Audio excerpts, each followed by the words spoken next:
The late afternoon sun in Phoenix had a way of making the city feel like a furnace.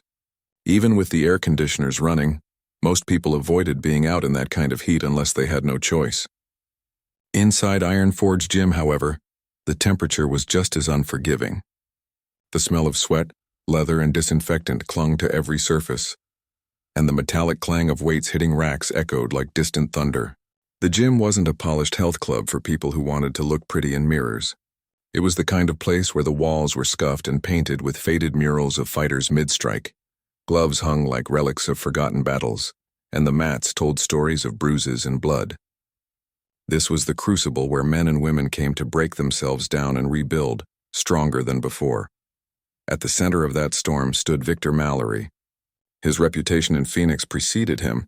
To some, he was a respected MMA trainer who turned weak bodies into machines of combat. To others, he was a tyrant who used fear as his main coaching tool. He had the kind of physique that looked carved out of stone, a thick neck that made him look like he was always shrugging, and a shaved head that reflected the fluorescent lights. His voice carried across the gym like a drill sergeant's whistle, cutting through the grunts and thuds, leaving no one any room to pretend they hadn't heard him. To the young fighters who trained under him, Victor was both mentor and tormentor. He knew the techniques, the discipline, but he wrapped it all in humiliation and dominance. He made people fear failure, not out of concern for their progress, but to keep them under his thumb. And then there was Darnell Hughes. In the gym's daily chaos, he was hardly noticeable. Most didn't even know his name. To them, he was just the janitor, the man pushing the mop across sweat-slicked floors, hauling trash bags out the side door and wiping down mirrors before dawn. He moved with the kind of quiet efficiency that made people forget he was even there, as though he were just another piece of equipment in the gym. Darnell was tall and lean, his shoulders slightly hunched from years of manual work, his face worn with lines that told more than words ever could. He never interrupted conversations, never lingered in groups, never demanded attention. He was a shadow that kept the gym from drowning in its own grime. On that particular day, Victor was in one of his more dangerous moods. A group of young fighters had been sparring in the ring, their movements sloppy, their stamina fading. Victor barked orders from the sidelines, his voice rising with every mistake. He called them soft, told them they weren't worthy of lacing up gloves, mocked them for their lack of grit. The fighters laughed nervously, trying to mask their embarrassment with forced smiles, because when Victor tore into you, there was nothing else you could do. The rest of the gym chuckled along, partly out of respect for the trainer, but mostly out of fear. Nobody wanted to be his next target, and then Victor's eyes fell on Darnell. The janitor was at the far end of the room, emptying a trash can into a large black bag, minding his business the way he always did. He wasn't looking at the ring, wasn't trying to involve himself in the energy of the fighters, but Victor noticed him anyway. It was as if the trainer's frustration needed a new target, someone he could ridicule without consequence, and Darnell was the easiest prey. Victor's lips curled into a smirk as he crossed his thick arms and raised his voice above the noise. "Hey, Hughes." The name cracked across the gym like a whip. Heads turned. Conversations cut off mid-sentence. The fighters in the ring froze, their gloves lowered as they glanced toward the janitor. Darnell himself froze, his hand still gripping the trash bag, unsure if he had really been called out. He wasn't used to anyone saying his name, let alone the trainer. Slowly, he lifted his eyes toward Victor, his expression calm but uncertain. Victor's grin widened. "Tell me something, man," he said loudly, making sure every corner of the gym could hear him. "You ever even try a push-up in your life? Or are you just here to clean up after real athletes?" A ripple of laughter spread through the gym. Some people chuckled because they thought it was funny, others because they didn't want to be the only ones not laughing. Darnell didn't flinch. He didn't smile or frown. He simply tied off the trash bag and set it aside, his eyes steady on Victor. Victor wasn't satisfied with silence. He thrived on breaking people down until they gave him a reaction. "Come on, Hughes. Don't be shy. What's it like, huh? Spending your life sweeping floors while real men in here sweat, bleed, and fight? Must be easy knowing you'll never have to prove yourself." The laughter grew louder. Some of the younger fighters shifted uncomfortably, sensing the cruelty beneath the humor, but none dared to intervene. Victor commanded the room, and when he wanted blood, no one stood in his way. Darnell finally spoke, his voice low but clear enough to carry in the sudden hush that followed. "I'm just here to do my job," he said evenly. "Ain't no shame in that." The calmness of his tone only seemed to irritate Victor further. He thrived on anger, on people stumbling over their words, on visible cracks in their composure. Darnell gave him none of that. The janitor's steady demeanor felt like defiance, even if it wasn't meant to be. Victor's smirk twisted into something sharper. "Then how about this?" Victor said, gesturing toward the ring. "Why don't you put that mop down and show us what you've got? Or is the mop the only thing you know how to handle?" Gasps rippled through the crowd. It wasn't a request, it was a challenge. One that everyone in the gym suddenly wanted to see play out. Fighters leaned over the ropes, trainees whispered to each other, and the tension grew so thick it clung to the air like humidity. Darnell's eyes flicked toward the ring, then back to Victor. For a long moment he said nothing. The silence dragged on, making the anticipation almost unbearable. Finally, he set the trash bag against the wall and straightened his back. His shoulders, once slouched, seemed to broaden as he exhaled slowly. "I told you," Darnell said, his voice steady. "I'm just here to work." Victor laughed, a booming sound that filled the gym. "That's what I thought," he said mockingly. "The janitor knows his place, but if anyone had been paying close enough attention, they would have seen it, the flicker in Darnell's eyes, the spark that suggested there was more to him than a mop and bucket. It wasn't anger. It wasn't pride. It was something deeper, something forged in a fire most people couldn't imagine. And though he turned back to his work without another word, the gym wasn't the same after that moment. Whispers followed Darnell as he moved. Fighters stole glances at him, some out of pity, others out of curiosity. Victor, though satisfied with his display of dominance, had no idea that he had just cracked open a door to a story far larger than a single insult in a gym. By the end of the evening, when the last of the fighters had gone home and the gym grew quiet, Darnell finished mopping the sweat from the mats. He worked in silence, the same as always, but this time his hands gripped the mop with a firmness that hadn't been there before. His reflection in the darkened mirror caught his own eyes, and for the briefest moment, he allowed himself a small, knowing smile. Victor thought he had humiliated the janitor. He didn't realize he had awakened something much more dangerous, a truth that would turn the entire gym upside down. And when that truth finally revealed itself, no one, not even Victor, would be ready. The next day at Iron Forge Gym began like most mornings, fighters dripping with sweat, gloves smacking pads, and Victor Mallory's booming voice filling every corner of the room. Yet underneath the noise there lingered a hum of quiet anticipation, as though the entire gym had been rewired after what happened the day before. Darnell Hughes had gone back to mopping floors and emptying trash cans like nothing had happened, but the people who saw Victor call him out couldn't forget the way the janitor had carried himself.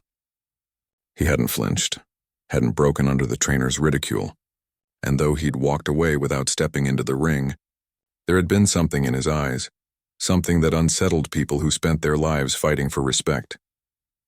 Victor, for his part, brushed it off. He liked to think of himself as untouchable, and to him the janitor had stayed in his place. But the laughter hadn't rung quite as loud, and the respect in the room hadn't felt quite as sharp afterward. He noticed the way a few fighters looked at Darnell differently, the way conversations hushed when the janitor walked past. It gnawed at him in a way he couldn't shake. He told himself it was nothing, yet when he barked at his students that morning, his words carried more venom than usual, as if he were trying to crush the unease before it could take root. By late afternoon, the desert sun was burning the pavement outside and the gym felt hotter than ever. A group of young fighters finished their drills, collapsing on the mats with exhaustion, and Victor dismissed them with his usual growl. That was when he spotted Darnell again, pushing his mop across the far wall.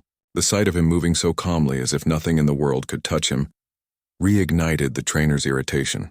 He needed to prove once and for all that this man didn't belong anywhere near his fighters. "Hey, Hughes!" Victor barked, loud enough to silence the room. The mop stopped mid-swipe. Darnell turned his head slowly, meeting the trainer's stare without expression. "You think you're too good to answer me yesterday?" Victor's voice dripped with mockery. "All these kids here busting their bodies to prove themselves, and you think you're special because you keep your mouth shut?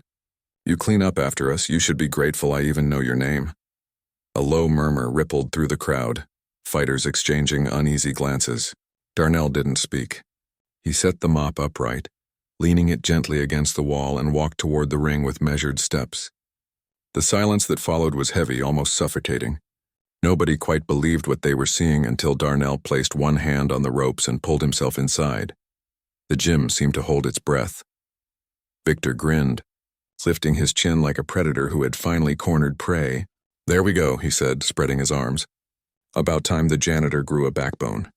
"Grab some gloves. Let's see what you've really got." Someone rushed to toss Darnell a pair of old sparring gloves, the leather cracked with age. He slipped them on without fuss, tightening the straps with a calmness that unsettled even the most seasoned fighters. It wasn't the swagger of a man eager to prove himself, nor the nervous fumbling of someone in over his head. It was something else, something controlled, like tying gloves was muscle memory. Victor stepped into the ring, bouncing on his heels with practiced rhythm, his grin wide and arrogant. He raised his fists and barked toward the crowd. "Don't blink, folks. This'll be over before it starts." The bell rang. For a moment, neither man moved. Darnell stood tall, gloves lifted but relaxed, his gaze steady. Victor feinted forward, throwing a quick jab meant to test his opponent, maybe even intimidate him. But before the punch could land, Darnell slipped to the side with the kind of precision that made the air itself seem to pause. His counter was a single fluid motion, an overhand right that landed square on Victor's jaw. The sound of impact cracked through the gym, louder than any bell. Victor's body went stiff, his eyes wide with shock, and then he crumpled to the mat in an awkward heap. For a second, the room was frozen. Then came the gasps, sharp, collective, like the entire gym had been punched in the gut at once. Nobody laughed this time. Nobody spoke. Fighters hung over the ropes, mouths open, unable to believe what they had just witnessed. Darnell didn't raise his fists in victory. He didn't taunt, didn't gloat. He simply stepped back, lowered his gloves, and waited as Victor groaned and rolled to his side, clutching his jaw. The silence was deafening. Finally, Darnell spoke, his voice low but steady. "I told you, I'm just here to do my job." He slid the gloves off, set them neatly by the corner, and climbed out of the ring. Without another glance at the crowd, he picked up his mop, wrung it out in the bucket, and resumed cleaning the floor as though nothing had happened. The fighters remained silent, the weight of what they had seen hanging heavy in the air. For the first time in years, Iron Forge Gym didn't echo with Victor Mallory's voice. Instead, it echoed with the memory of a single punch, the punch that silenced a tyrant and turned a janitor into something no one could ignore. But Victor Mallory was not the kind of man to let humiliation rest. As he sat on the mat, rubbing his aching jaw, the fire in his eyes burned hotter than ever. He had been embarrassed in front of his own fighters, and worse, it was by a man he considered beneath him. The war between Victor and Darnell had only just begun. The silence that followed Victor's fall lingered long after the fighters left Iron Forge Gym that evening. Even the walls, usually vibrating with the thud of gloves and the crash of weight, seemed to hold their breath. Word of what had happened spread faster than sweat in summer heat. By the next morning, every regular who stepped through the doors had heard some version of the story. The mighty Victor Mallory, Phoenix's loudest trainer, knocked cold in his own ring by the janitor. Some told it with awe, others with laughter, and a few with disbelief, but the truth was undeniable.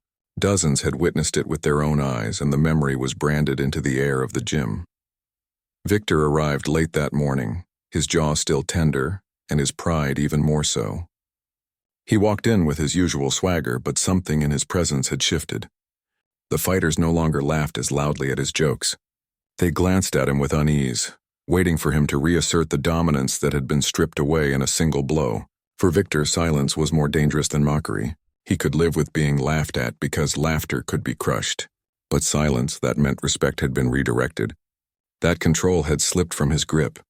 Darnell was there, of course, as he always was, pushing his mop across the sweat-soaked mats, carrying his bucket with the steady rhythm of a man who never rushed. If he noticed the eyes that followed him now, he gave no sign. He didn't walk taller, didn't smile at his small victory, didn't acknowledge the change in the room. To him, it seemed nothing had happened. He was simply doing his job. And that was perhaps the most infuriating part for Victor. By midday, when the gym had emptied enough for the echoes of striking pads to die down, Victor confronted him. He waited until most of the fighters had gone, though a few lingered at the far end of the room, pretending to stretch while keeping their ears open. You think that was funny? Victor's voice was low but sharp, carrying across the mats like a whip crack. You think you proved something yesterday? Darnell didn't pause his work. He wrung out the mop, pressed it to the floor, and pushed the dirt toward the drain. His answer was calm, measured. I didn't prove anything. I just reacted. Victor's jaw tightened, and not only from the bruise. You humiliated me in front of my fighters. No, Darnell said, finally straightening to look him in the eye. You did that yourself. I told you I wasn't here to fight. The words stung more than the punch. For a moment, Victor's fists clenched, and it looked like he might lunge at the man right there. But he caught himself because deep down he knew, if he swung and missed again or worse fell a second time, his career as a trainer would be finished.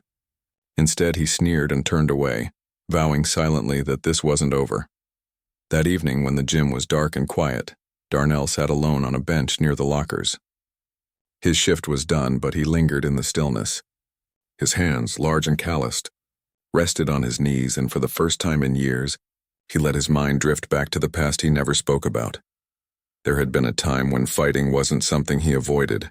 In his 20s, long before janitorial shifts and long nights of scraping by, Darnell Hughes had been a promising amateur boxer. He had the kind of natural rhythm and precision that couldn't be taught, the ability to see openings before they appeared. He had stepped into rings across the state, earning respect with every match, not because he boasted or strutted, but because his fists spoke with quiet authority. But life had a way of cutting men down when they least expected it. A family tragedy forced Darnell to hang up his gloves before his prime. His younger brother had gotten sick, and the medical bills piled high.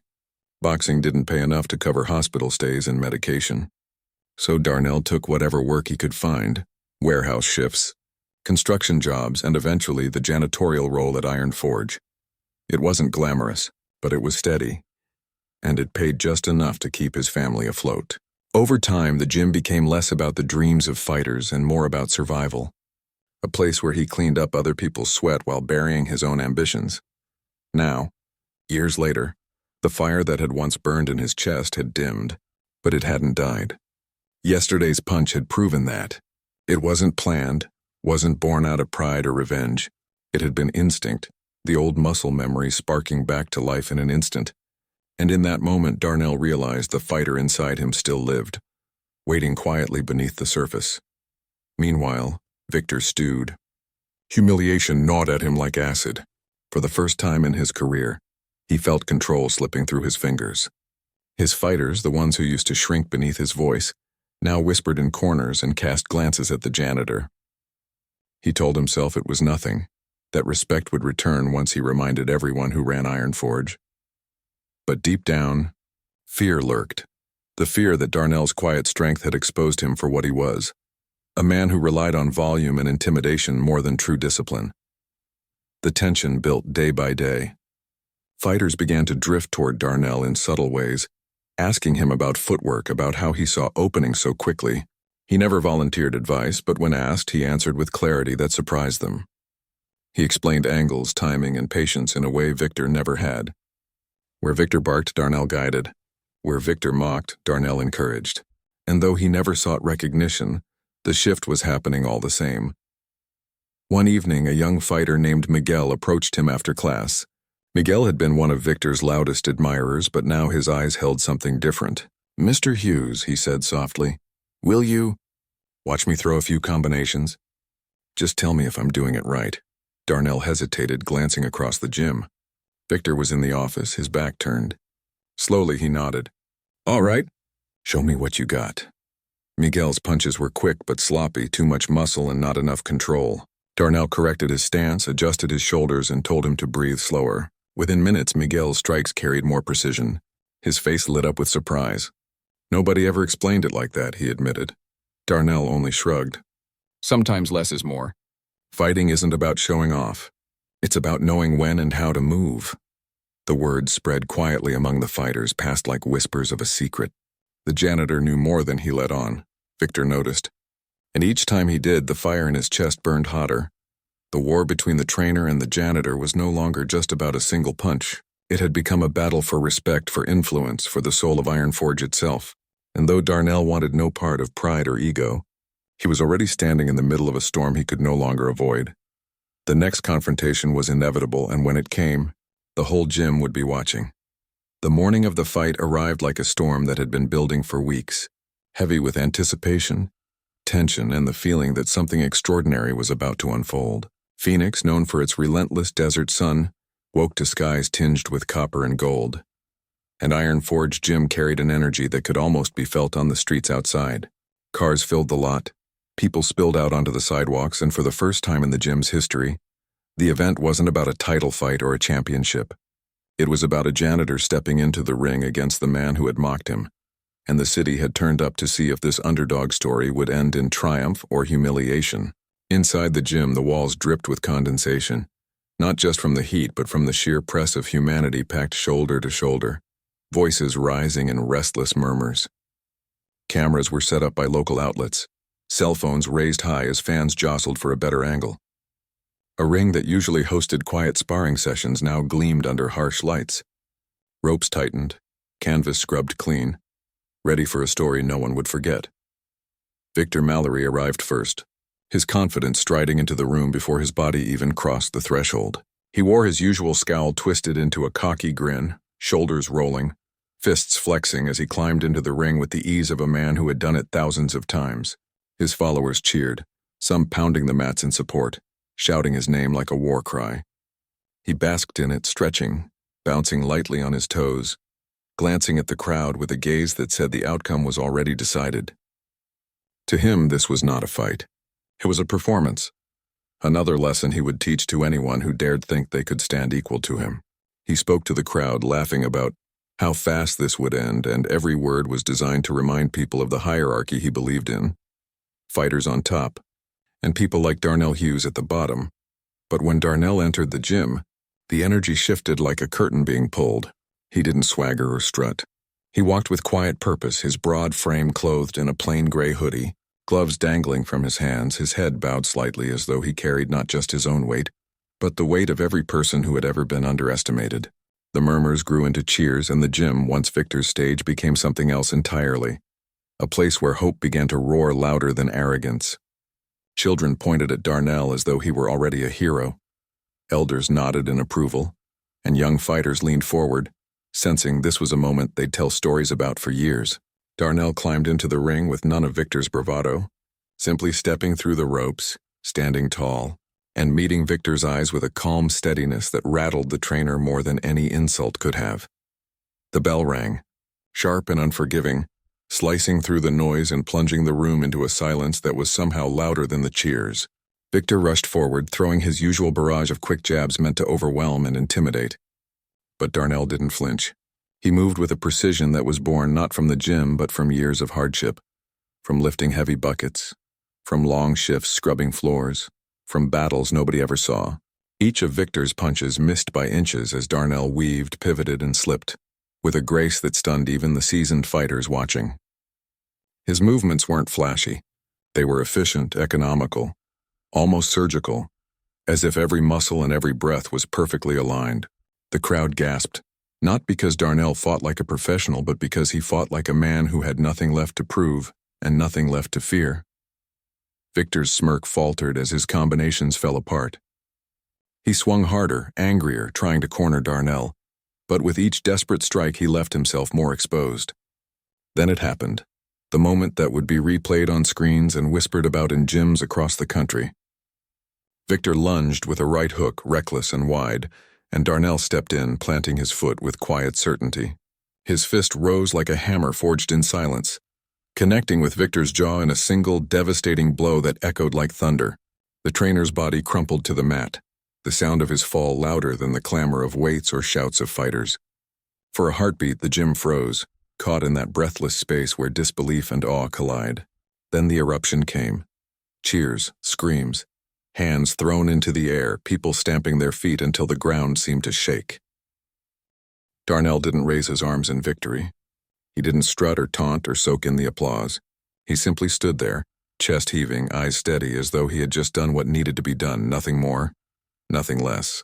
The referee checked Victor, who lay stunned and broken, and then raised Darnell's hand high, declaring him the winner. But the victory belonged not just to him. It belonged to everyone in that gym who had ever felt invisible, everyone who had ever been mocked, underestimated, or pushed aside. That single punch carried more than muscle. It carried dignity, respect, and a reminder that greatness can rise from anywhere. Reporters swarmed, cameras flashed, but Darnell walked away quietly, slipping out of the ring as the crowd chanted his name.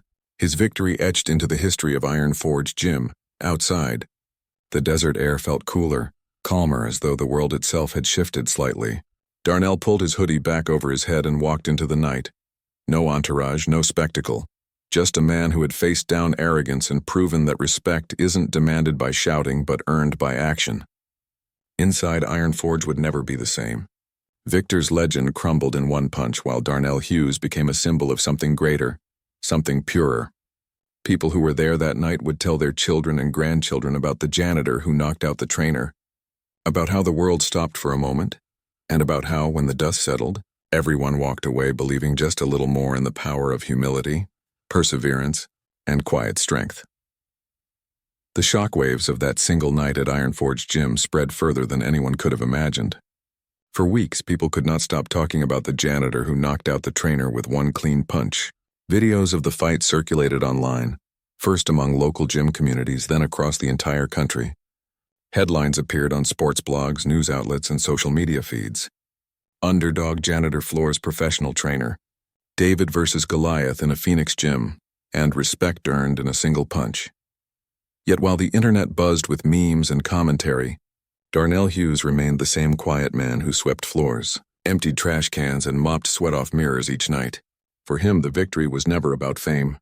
It was about standing tall when someone tried to humiliate him, about proving, if only once, that he was more than what the world chose to see. But whether he liked it or not, his life was about to change, and not in small ways. In the days following the fight, Iron Forge Gym became a place of pilgrimage. People who had never stepped foot inside a training facility before came just to stand where it happened, to touch the ropes of the ring, or to ask if Darnell still worked there. Young fighters approached him with wide eyes, calling him sir instead of just janitor, eager to hear even a single word of advice. Darnell, humble as ever, would shrug, telling them that there were no secrets to what he had done. It wasn't about the fight, he explained one evening to a teenager who asked how he managed it. It was about not letting someone decide my worth for me. His words carried more weight than any motivational speech because they were born from lived experience. He hadn't trained for glory. He had lived for survival, and the strength he carried was not built in a gym but in the hardships of life. Victor Mallory, meanwhile, struggled with his defeat. For a man who had built his reputation on dominance, the humiliation of being knocked out by someone he considered beneath him was almost too much to bear. At first, he tried to dismiss it, telling reporters that it was a lucky shot, but the footage told a different story.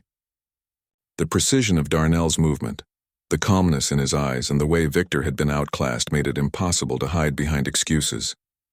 Slowly, fighters who once bowed under his bark began to lose their fear of him. Some left Iron Forge entirely, choosing other gyms where respect was earned differently. Others stayed, but they no longer looked at Victor with awe. Instead, they looked at Darnell with admiration, and that shift in power was something no amount of shouting could undo. Opportunities began knocking at Darnell's door, sometimes literally. Local schools invited him to speak to students about resilience and humility. Community centers asked him to help mentor kids who struggled with discipline or confidence. Even MMA organizations reached out, offering to sponsor him for real fights, believing that his natural ability could be honed into something professional. But Darnell declined most of these offers. He wasn't seeking a spotlight, nor did he crave a career in the cage. What he wanted was simpler but perhaps far greater: to use his story to remind people that strength is not about titles, paychecks, or public recognition. It's about integrity and self-respect. Still, he understood that the world had placed a platform beneath him, and walking away entirely would mean wasting a chance to do good. One evening, weeks after the fight, Iron Forge hosted an event unlike any before. Instead of a tournament or sparring showcase, the gym organized a community night where fighters, families, and neighbors gathered not to compete, but to celebrate resilience and unity. The central speaker was not a professional athlete, nor a decorated coach, but Darnell Hughes. Standing in front of a packed gym, he wore no fancy suit, just his usual plain clothes, but the silence that fell over the crowd was reverent. He spoke in steady tones, his voice carrying the weight of sincerity. He told the story not of the punch that floored Victor, but of the years before it, the long nights cleaning floors, the moments of invisibility, the times when he felt less than human, because people dismissed him as unimportant. And then he told them about the day he decided he would never again let someone else define his value. "We all carry power inside us," he said. "Sometimes it takes one moment to show it, but most of the time, it's about how we live every single day, quietly, honestly, and with dignity." The crowd erupted not with wild cheers but with something more meaningful, a standing ovation filled with gratitude and respect. Some had tears in their eyes. Others nodded deeply as though his words spoke directly to their own struggles. In that moment, Darnell became more than the janitor who shocked a trainer. He became a symbol of what was possible when humility met courage. From that night forward, his role shifted. Though he still cleaned the gym, still carried out the tasks that defined his job, he did so with a new layer of purpose. People began to see him not as a janitor but as a mentor, a living reminder that titles do not define worth. Months later, Iron Forge Gym bore little resemblance to the place it had been before the fight. Victor no longer commanded the same respect, though he remained, perhaps out of stubbornness, perhaps because leaving would mean admitting total defeat. Darnell, however, transformed the space in a quieter way. He started informal training sessions after hours for kids who couldn't afford membership fees, teaching them the basics of movement, discipline, and respect. He didn't charge a dime, insisting that knowledge was a gift to be shared.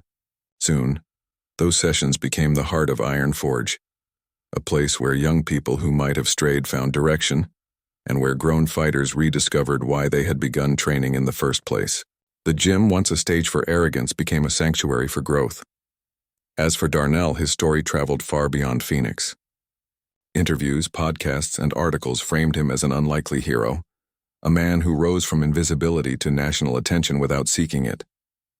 Yet for him, the greatest victory was not the fame but the countless letters he received. Handwritten notes from janitors, dishwashers, factory workers, and others who said his story gave them courage. One note in particular stayed pinned above his modest kitchen table. "You reminded me that I am more than my job. Thank you." Those words meant more to Darnell than any championship belt could have. Years later, people still told the story of that night at Iron Forge. But the legend was no longer just about the punch. It was about everything that followed. The way Darnell chose humility over arrogance, community over personal gain, and purpose over pride. He proved that true strength doesn't shout. It speaks softly, through actions that ripple outward, touching lives in ways fists alone never could. And so the janitor, who had been underestimated, became something far more enduring. A symbol of quiet strength, the kind of hero the world needs, but rarely expects. His legacy was not just the night he knocked out a trainer, but the life he built afterward, one rooted in dignity, humility, and the belief that every person, no matter their station, carries greatness within them, waiting for the right moment to be revealed.